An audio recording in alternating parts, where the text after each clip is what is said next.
اعوذ باللہ من الشیطان الرجیم بسم اللہ الرحمن الرحیم فَإِنْ آمَنُوا بِمِثْلِ مَا آمَنْتُمْ بِهِ فَقَدِ اهْتَدَوْا وَإِنْ تَوَلَّوْا فَإِنَّمَا هُمْ فِي شِقَاقٍ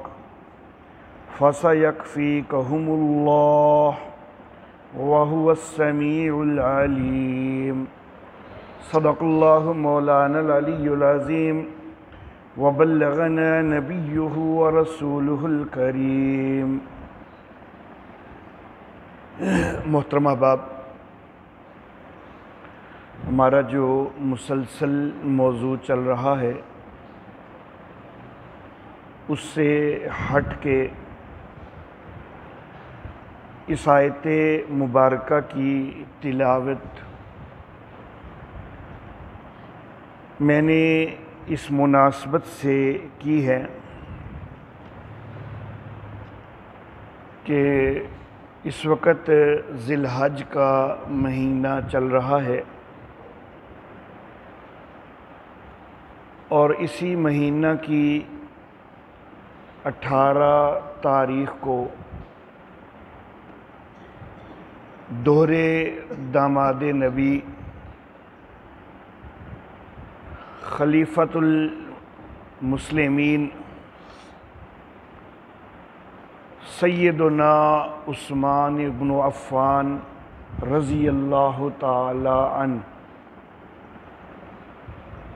ان کی شہادت ہوئی ہے۔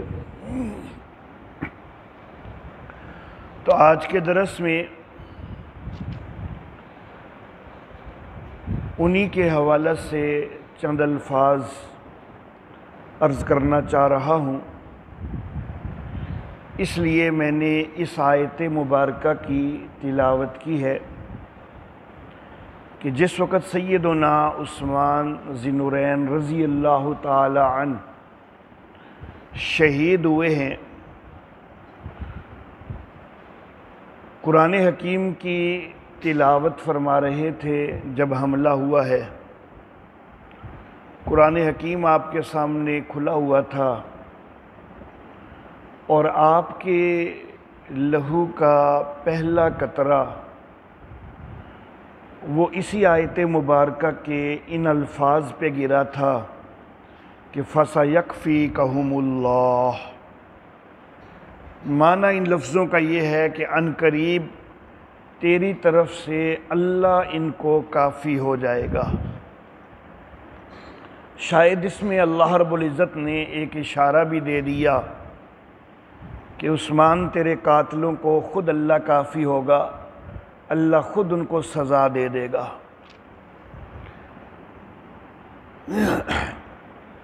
سیدنا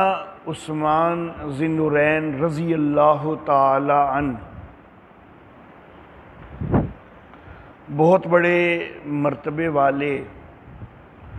بہت مقام والے میرے آقا کے صحابی ہیں اور بڑے سارے امتیازات کے حامل ہیں۔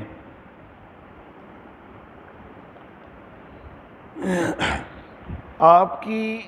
سیرت اور آپ کی شان اس کے بیان کا حق ادا کرنا تو ایک درس میں ممکن نہیں ہے، لیکن صرف آپ کی شان کے ایک پہلو کا میں تذکرہ کرنا چاہوں گا آج کے درس میں، اور وہ یہ پہلو ہے کہ سیدنا عثمان ذی النورین رضی اللہ تعالی عنہ آپ کو دنیا کے اندر بارہا جنت کی بشارت حاصل ہوئی ہے، اور شاید جتنی دفعہ جنت کی بشارت حضرت عثمان غنی رضی اللہ تعالی عنہ کو حاصل ہوئی ہے، اتنی دفعہ شاید کسی اور صحابی کو حاصل نہ ہوئی ہو۔ حتیٰ کہ جو 2 صحابہ کرام مرتبہ اور مقام میں حضرت عثمان غنی رضی اللہ تعالیٰ عنہ سے آگے ہیں حضرت ابوبکر صدیق رضی اللہ تعالیٰ عنہ اور حضرت عمر فاروق رضی اللہ تعالیٰ عنہ۔ شاید ان کو بھی جنت کی بشارت اتنی دفعہ نہیں ملی جتنی دفعہ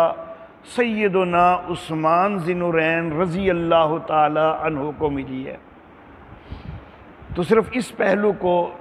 تھوڑا واضح کرنا چاہوں گا۔ البتہ ایک بات اس سے پہلے میں یہ ذکر کر دوں کہ سیدنا عثمان ابن عفان رضی اللہ تعالی عنہ کے نام کے ساتھ میں بار بار ذی النورین کا لفظ استعمال کر رہا ہوں۔ تو حضرت عثمان غنی رضی اللہ تعالی عنہ کو جو ذی النورین کہا جاتا ہے اس کے مختلف اسباب ہیں، جن میں سے ایک اہم ترین سبب یہ ہے کہ رحمت کائنات سید الانبیاء محمد عربی صلی اللہ علیہ وآلہ وسلم کی دو صاحبزادیوں کا نکاح یکے بعد دیگرے حضرت عثمان غنی رضی اللہ تعالی عنہ سے ہوا، اور یہ بہت بڑا امتیاز ہے حضرت عثمان غنی کا کہ ایک نبی کی اور نبی بھی خاتم النبیین، ان کی دو صاحبزادیاں آپ کے نکاح میں آئیں۔ یہ اعزاز دیگر کسی نبی کے کسی صحابی کے لیے کہیں باقاعدہ ثابت نہیں ہے، صرف حضرت عثمان ذی النورین رضی اللہ تعالی عنہ کے لیے یہ اعزاز ثابت ہے کہ ایک نبی کی دو صاحبزادیاں یکے بعد دیگرے ان کی زوجیت میں آئی ہیں، اور وہ نبی بھی سید الانبیاء ہیں، امام الانبیاء ہیں، خاتم النبیین ہیں، سید المرسلین ہیں۔ اور میں یہ بات بھی کہا کرتا ہوں کہ نبی اکرم صلی اللہ علیہ وآلہ وسلم کی ایک صاحبزادی سیدہ رقیہ رضی اللہ تعالی عنہا کا پہلے حضرت عثمان غنی رضی اللہ تعالیٰ عنہ سے نکاح ہوا، پھر ان کی وفات کے بعد ایک دوسری صاحبزادی سیدہ ام کلثوم رضی اللہ تعالی عنہا کا نبی اکرم صلی اللہ علیہ وآلہ وسلم سے کی صاحبزادی کا حضرت عثمان غنی رضی اللہ تعالیٰ عنہ سے نکاح ہوا، لیکن یہ دوسری صاحبزادی بھی نبی اکرم صلی اللہ علیہ وآلہ وسلم کی زندگی میں ہی وفات پا گئی۔ تو میرے آقا نے اس وقت ایک جملہ ارشاد فرمایا تھا کہ اگر میری 40 بیٹیاں بھی ہوتی تو میں یکے بعد دیگرے ان کو عثمان کی زوجیت میں دے دیتا۔ تو اس چیز کو مد نظر رکھتے ہوئے میں کہا کرتا ہوں کہ عملی طور پر تو ہیں ذی النورین دو نوروں والے، لیکن حکماً ذی الانوار ہیں، کئی نوروں والے ہیں، کیونکہ نبی اکرم صلی اللہ علیہ وسلم کی کوئی اور صاحبزادی بھی اس وقت ہوتی۔ حضرت فاطمہ کا تو نکاح ہو چکا ہوا تھا اس وقت حضرت علی سے، حضرت زینب کا نکاح حضرت ابوالعاص سے پہلے ہو چکا ہوا تھا، مزید کوئی صاحبزادی ہوتی تو نبی اکرم صلی اللہ علیہ وسلم ان کو بھی عثمان کی زوجیت میں دے دیتے۔ تو اس لیے عملی طور پر ذی النورین ہیں، لیکن حکماً ذی الانوار ہیں۔ تو عرض میں یہ کر رہا تھا کہ سیدنا عثمان ذی النورین رضی اللہ تعالی عنہ کو جتنی دفعہ جنت کی بشارت ملی ہے شاید اتنی کسی اور صحابی کو حاصل نہیں ہوئی، اور اس حوالہ سے حضرت عثمان غنی رضی اللہ تعالی عنہ کا یہ امتیاز بھی ہے کہ جس دن آپ نے ایمان قبول کیا ہے اس دن بھی آپ کو جنت کی بشارت ملی ہے، اور جس دن شہادت ہوئی ہے تو شہادت کی رات میں بھی آپ کو جنت کی بشارت حاصل ہوئی ہے۔ یہ اعزاز بھی شاید کسی اور کو میسر نہیں کہ جس دن ایمان قبول کیا اسی دن جنت کی بشارت مل گئی۔ اللہ اللہ۔ حضرت ابوبکر صدیق رضی اللہ تعالی عنہ مردوں میں سے سب سے پہلے ایمان قبول کرنے والے، تو ایمان قبول کرنے کے بعد نبی اکرم صلی اللہ علیہ وآلہ وسلم کے ساتھ تبلیغ کے اندر بھی بڑی گراں قدر خدمات سر انجام دی ہیں حضرت ابوبکر صدیق رضی اللہ تعالی عنہ نے۔ اس کا اندازہ آپ اس سے کر سکتے ہیں کہ جو 10 صحابی ہیں کہ جن کو اللہ کے نبی صلی اللہ علیہ وسلم نے ایک ہی موقع پر ان کا نام لے لے کے ان کو جنت کی بشارت دی، ان 10 میں سے ایک تو خود حضرت ابوبکر صدیق ہیں اور باقی 9 میں سے 6 ایسے ہیں کہ جو حضرت ابوبکر صدیق رضی اللہ تعالیٰ عنہ کی دعوت پر مسلمان ہوئے ہیں۔ اس سے آپ اندازہ کر سکتے ہیں کہ حضرت ابوبکر صدیق رضی اللہ تعالیٰ عنہ تبلیغ کے معاملہ میں بڑے آگے تھے۔ تو حضرت عثمان غنی رضی اللہ تعالیٰ عنہ کو بھی حضرت ابوبکر صدیق رضی اللہ تعالیٰ عنہ تبلیغ کر رہے ہیں، ملاقاتیں کر رہے ہیں آپ سے، دعوت دے رہے ہیں آپ کو۔ اسی طرح کی ایک ملاقات کر رہے تھے اور آپ نے محسوس کیا، حضرت ابوبکر صدیق رضی اللہ تعالیٰ عنہ نے محسوس کیا کہ اب زمین ہموار ہو چکی ہے، اب یہ ایمان قبول کرنے کے لیے بالکل تیار ہو چکے ہیں۔ حضرت ابوبکر صدیق رضی اللہ تعالیٰ عنہ یہ محسوس کر چکے۔ اتنی دیر میں سامنے سے دیکھا تو نبی اکرم صلی اللہ علیہ وآلہ وسلم تشریف لا رہے ہیں۔ حضرت ابوبکر صدیق رضی اللہ تعالیٰ عنہ اٹھ کے تھوڑا سا آگے ہوئے اور نبی اکرم صلی اللہ علیہ وآلہ وسلم کے کان میں کوئی بات کہی، غالباً یہی بات کہی ہوگی کہ یہ بندہ میری تبلیغ سے متاثر ہو چکا ہے اور ایمان قبول کرنے کے قریب ہو چکا ہے، آپ آ کے دعوت دیجئے تو شاید یہ کام جو ہے ایمان ابھی قبول کر لے۔ تو غالباً یہی بات کہی ہوگی۔ بہرحال کان میں کوئی بات کہی، نبی اکرم صلی اللہ علیہ وسلم آگے بڑھے اور حضرت عثمان غنی رضی اللہ تعالیٰ عنہ کو مخاطب کر کے نبی اکرم صلی اللہ علیہ وسلم نے ارشاد فرمایا کہ عثمان اللہ جنت کی دعوت دے رہا ہے، قبول کر لے۔ ان لفظوں کے ساتھ شاید کسی اور صحابی کو نبی اکرم صلی اللہ علیہ وسلم نے ایمان کی دعوت نہیں دی کہ ایمان کی دعوت دیتے ہوئے ساتھ جنت کا جو ہے وہ وعدہ کر دیا کہ عثمان اللہ جنت کی دعوت دے رہا ہے، قبول کر لے۔ حضرت عثمان غنی رضی اللہ تعالیٰ عنہ نے فوراً کہہ دیا کہ ٹھیک ہے میں قبول کرتا ہوں، اور اسی وقت مسلمان ہو گئے۔ اللہ اللہ، تو یہ اعزاز حاصل ہو گیا کہ ابھی ایمان قبول کرنے کا وقت آیا ہے، ابھی کلمہ بھی نہیں پڑھا، اس سے پہلے نبی اکرم صلی اللہ علیہ وسلم جنت کا تذکرہ کر رہے ہیں اور حضرت عثمان غنی قبول کر رہے ہیں۔ اللہ اللہ۔ پھر رحمت کائنات سید الانبیاء محمد عربی صلی اللہ علیہ وآلہ وسلم ایک موقع پر آپ نے باقاعدہ 10 صحابہ کرام کے نام لیے اور ایک ایک کا نام لے کے میرے آقا فرما رہے تھے کہ یہ بھی جنت میں ہے، یہ بھی جنتی ہے، یہ بھی جنتی ہے۔ فرمایا کہ ابو بکر فی الجنہ و عمر فی الجنہ و عثمان فی الجنہ و علی فی الجنہ و طلحۃ فی الجنہ و زبیر فی الجنہ و سعد فی الجنہ و سعید فی الجنہ و عبد الرحمن فی الجنہ و ابو عبیدہ فی الجنہ او کما قال النبی صلی اللہ علیہ وآلہ وسلم۔ تو 10 صحابہ کے باقاعدہ نام لے لے کر ایک ایک کے متعلق فرمایا کہ فی الجنہ فی الجنہ فی الجنہ، یہ بھی جنتی ہے، یہ بھی جنتی ہے، اور ان کے اندر بھی تیسرے نمبر پر حضرت عثمان ذی النورین رضی اللہ تعالیٰ عنہ کا نام لیا ہے۔ ان 10 صحابہ کو ہم عشرہ مبشرہ کہتے ہیں، اور میں یہ عرض کرنا چاہوں گا کہ جنت کی بشارت صرف ان 10 صحابہ کے لیے نہیں ہے، جنت کی بشارت حقیقت میں سارے صحابہ کے لیے ہے۔ جب اللہ رب العزت نے سارے صحابہ کے متعلق کہہ دیا کہ رضی اللہ عنہم ورضوا عنہ، اللہ ان سے راضی ہو گیا، وہ اللہ سے راضی ہو گئے۔ تو جب اللہ نے اپنی رضامندی کے سرٹیفکیٹ دے دیے تو ظاہر ہے کہ وہ سارے ہی جنتی ہیں۔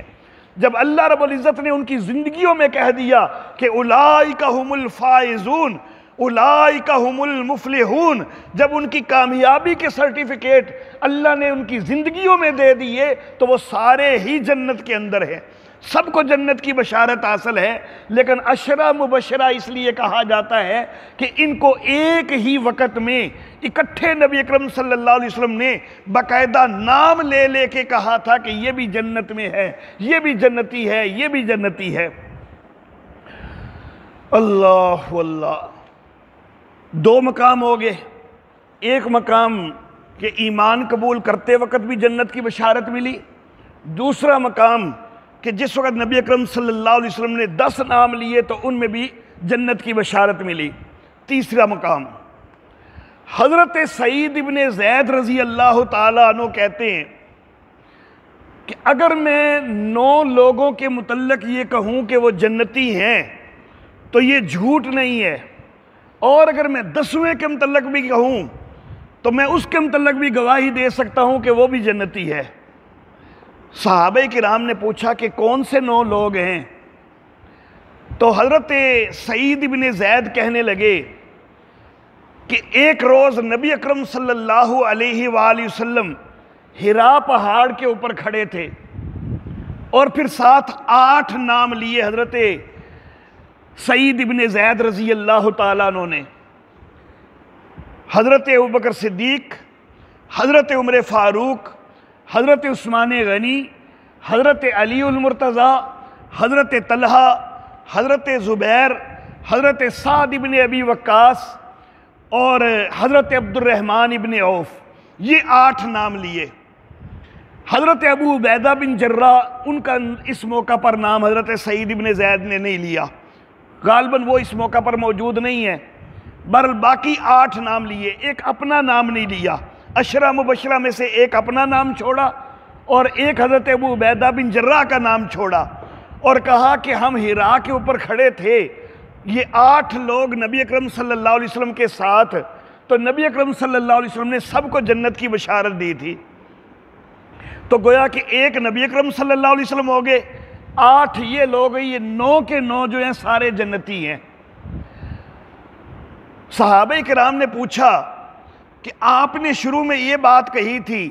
کہ ایک 10واں بھی ہے کہ جس کے متعلق میں گواہی دے سکتا ہوں، تو وہ 10واں کون ہے؟ تو کہنے لگے وہ 10واں میں خود ہوں، میں بھی وہاں موجود تھا، مجھے بھی جنت کی بشارت ملی تھی۔ اللہ اللہ، روایت کی صحت کے اوپر اگرچہ تھوڑا اشکال موجود ہے، لیکن بہرحال یہ بھی ایک موقع جو ہے وہ نظر آتا ہے۔ رحمت کائنات صلی اللہ علیہ وآلہ وسلم مکہ کے اندر ایک سبیر نام کے پہاڑ پہ کھڑے ہیں، زلزلے کی کیفیت آ گئی، نبی اکرم صلی اللہ علیہ وسلم کے ساتھ حضرت ابوبکر صدیق رضی اللہ تعالیٰ عنہ ہیں اور حضرت عمر فاروق ہیں، حضرت عثمان غنی ہیں۔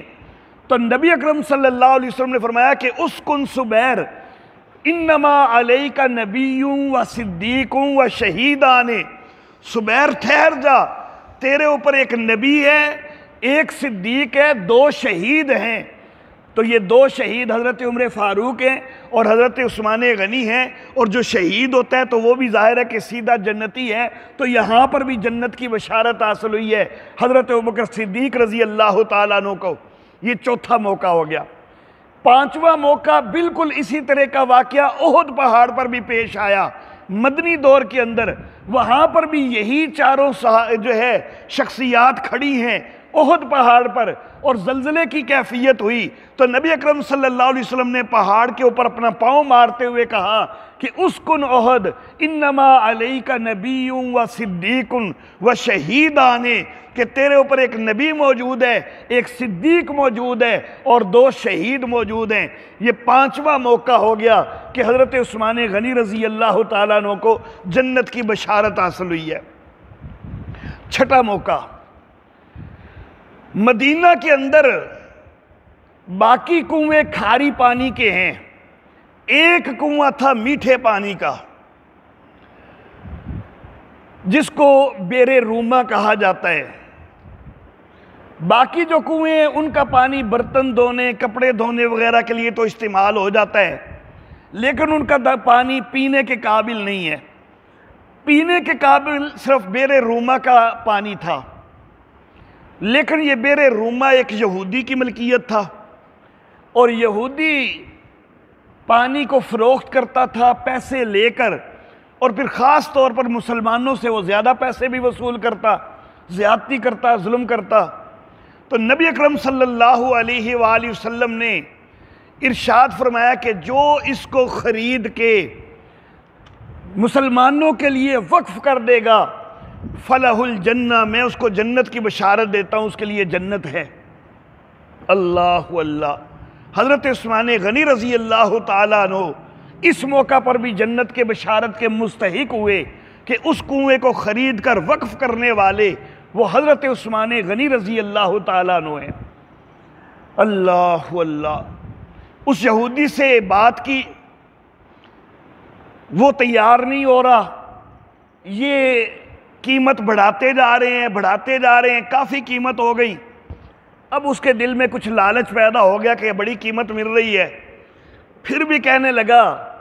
کہ نہیں، میں پورا کنواں تو نہیں دوں گا، آدھا کنواں چلو بیچ دیتا ہوں،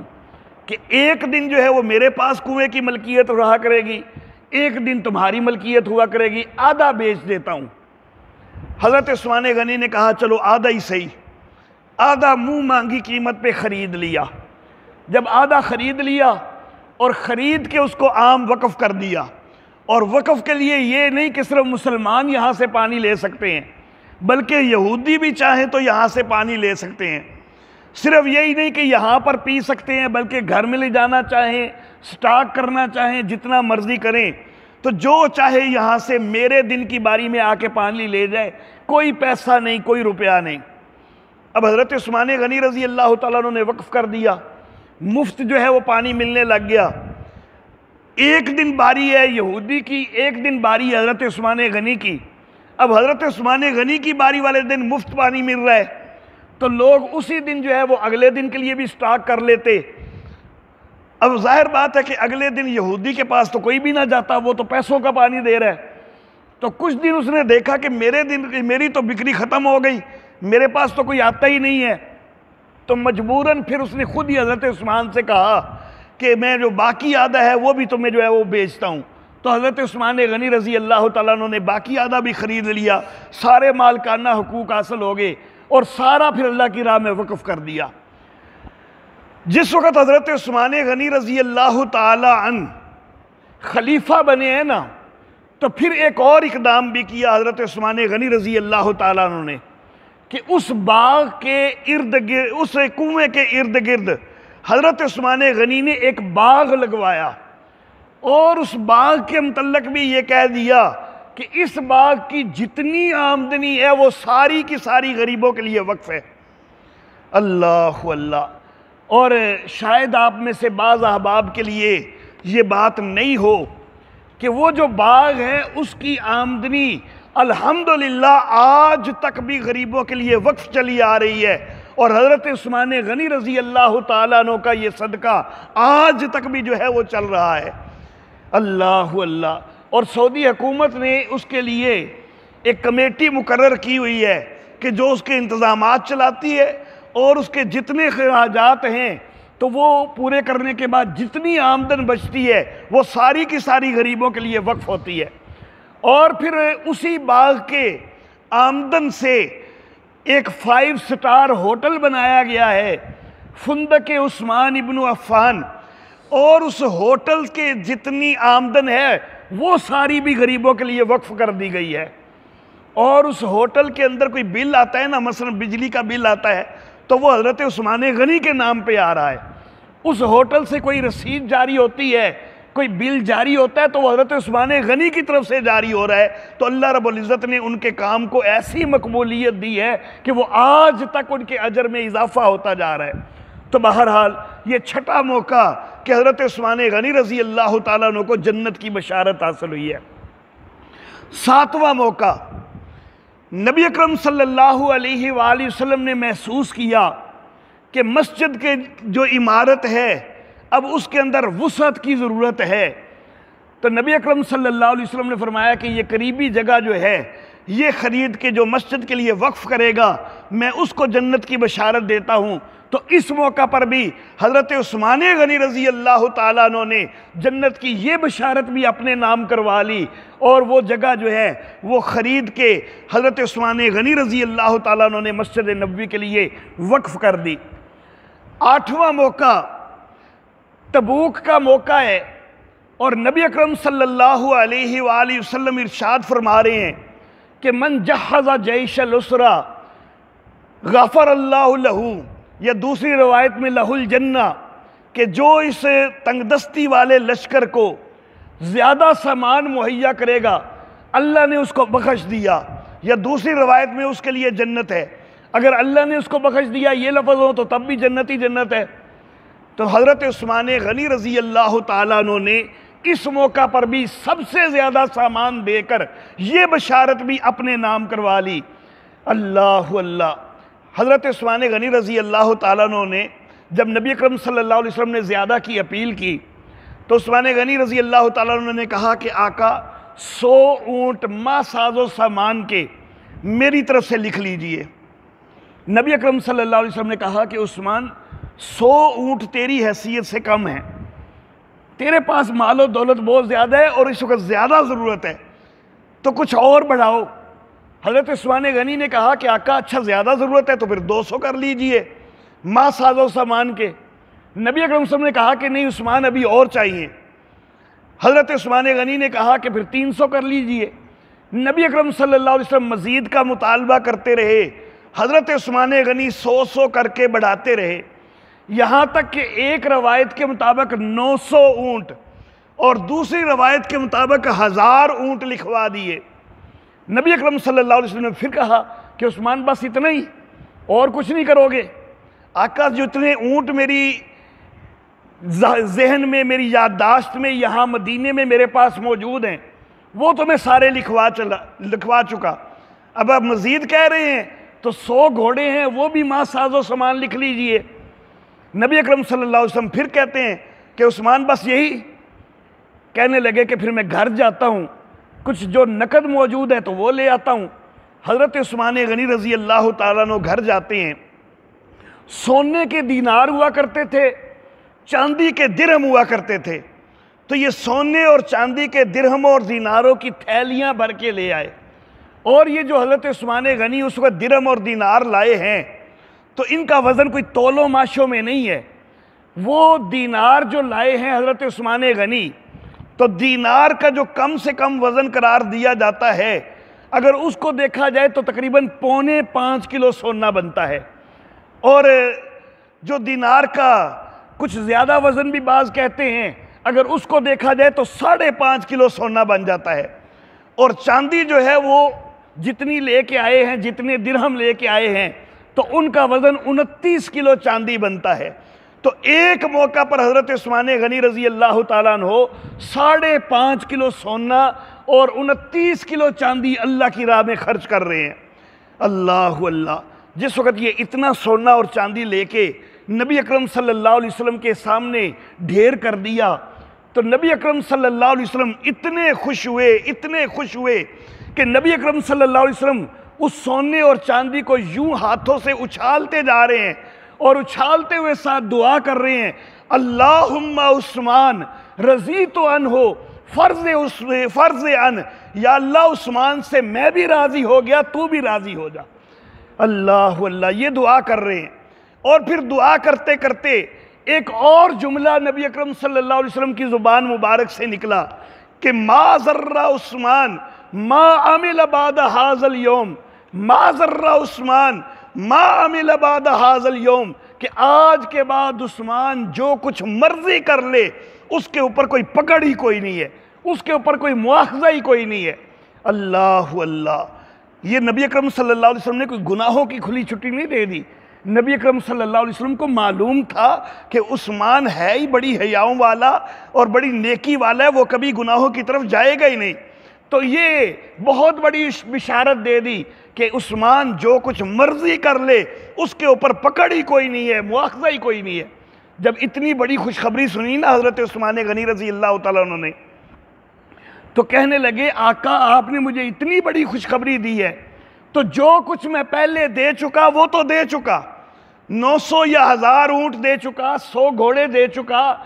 5.5 کلو سونا، 29 کلو چاندی دے چکا، جو دے چکا وہ تو دے چکا۔ اس کے علاوہ اب اس خوشخبری کی وجہ سے میں مزید کہتا ہوں کہ یہ جتنا لشکر تیار ہو رہا ہے نا، اس سارے لشکر کا تیسرا حصہ، اس کا سارا خرچ میں برداشت کروں گا۔ اور وہ لشکر کوئی 1-2 ہزار کا نہیں تھا، وہ 30,000 کا لشکر تھا۔ تو گویا کہ 10,000 کا سارا خرچ حضرت عثمان غنی رضی اللہ تعالیٰ عنہ نے اپنے ذمے لے لیا۔ اللہ اللہ۔ اور یہ جو 10,000 کی ذمہ داری لی تو وہ جو سفر ہوا تھا تبوک کا تو وہ بھی کوئی چند دن کا نہیں تھا، پورے 50 دن کا سفر تھا۔ تو پورے 50 دن کے 10,000 افراد کے سارے اخراجات اکیلے حضرت عثمان غنی رضی اللہ تعالیٰ عنہ برداشت کرتے ہیں۔ تو بہرحال اس پیش جو ہے بشارت کے بھی مستحق بن گئے کہ جو اس لشکر کو زیادہ سامان دے گا میں اس کو جنت کی بشارت دیتا ہوں۔ یہ 8واں مقام ہو گیا۔ نبی اکرم صلی اللہ علیہ وآلہ وسلم ایک کنواں ہے بیر عریس، اس کے اوپر بیٹھے ہوئے ہیں، ساتھ کے باغ ہے اس کنویں کے ارد گرد۔ حضرت ابو موسیٰ اشعری رضی اللہ تعالیٰ عنہ کو نبی اکرم صلی اللہ علیہ وسلم نے دروازے پہ مقرر کیا دربان کے طور پر۔ حضرت ابوبکر صدیق رضی اللہ تعالیٰ عنہ آئے۔ حضرت ابو موسیٰ اشعری نے نبی اکرم صلی اللہ علیہ وسلم کو بتایا کہ حضرت ابوبکر صدیق اندر آنا چاہتے ہیں۔ نبی اکرم صلی اللہ علیہ وسلم نے کہا کہ اندر آنے کی اجازت بھی دے دو، جنت کی بشارت بھی دے دو۔ پھر حضرت عمر فاروق آئے۔ حضرت ابو موسیٰ اشعری نے پھر کہا کہ عمر فاروق اندر آنا چاہتے ہیں۔ نبی اکرم صلی اللہ علیہ وسلم نے پھر فرمایا کہ اندر آنے کی اجازت بھی دے دو، جنت کی بشارت بھی دے دو۔ پھر حضرت عثمان غنی رضی اللہ تعالیٰ عنہ آئے تو پھر حضرت ابو موسیٰ اشعری نے اجازت مانگی تو پھر کہا کہ اندر آنے کی اجازت بھی دے دو، جنت کی بشارت بھی دے دو۔ تو یہ 9واں مقام ہو گیا کہ حضرت ابو عثمان غنی رضی اللہ تعالیٰ عنہ کو جنت کی بشارت حاصل ہوئی۔ نبی اکرم صلی اللہ علیہ وسلم تشریف فرما ہیں، صحابہ کرام صاحب سے تشریف فرما ہیں۔ سامنے سے ایک بندہ گزرا، گھوڑے کے اوپر سوار ہے، چہرے کے اوپر گرد سے بچنے کے لیے کپڑا لپیٹا ہوا ہے، پہچانا نہیں جا رہا۔ نبی اکرم صلی اللہ علیہ وسلم نے صحابہ کرام سے کہا کہ وہ جو سامنے سے بندہ جا رہا ہے ذرا جلدی سے جا کے دیکھو وہ کون ہے، اللہ نے ابھی جبریل کو بھیجا ہے، جبریل نے آ کے مجھے کہا ہے کہ اللہ کہتے ہیں کہ وہ جو بندہ جا رہا ہے وہ جنتی ہے۔ اللہ اللہ۔ اب صحابہ کرام بڑی تیزی سے اٹھے، جوش سے اٹھے کہ یہ کون شخصیت ہے کہ جس کے لیے اللہ خاص طور پر پیغام بھیج رہے ہیں کہ وہ بندہ جنتی ہے۔ جب چہرے سے کپڑا ہٹا کے دیکھا تو وہ حضرت عثمان ذی النورین رضی اللہ تعالیٰ عنہ ہے۔ اللہ اللہ۔ نبی اکرم صلی اللہ علیہ وسلم کے سامنے ہے نا، صرف کپڑا چہرے پہ ہے تو پہچانا کوئی نہیں، تو پھر عالم الغیب تو نہ ہوئے۔ اللہ اللہ۔ یہ 10 مقام ہو گئے۔ اور میرے آقا صلی اللہ علیہ وسلم نے فرمایا کہ لِكُلِّ نَبِيٍّ رَفِيقٌ وَرَفِيقِي فِي الْجَنَّةِ عثمان،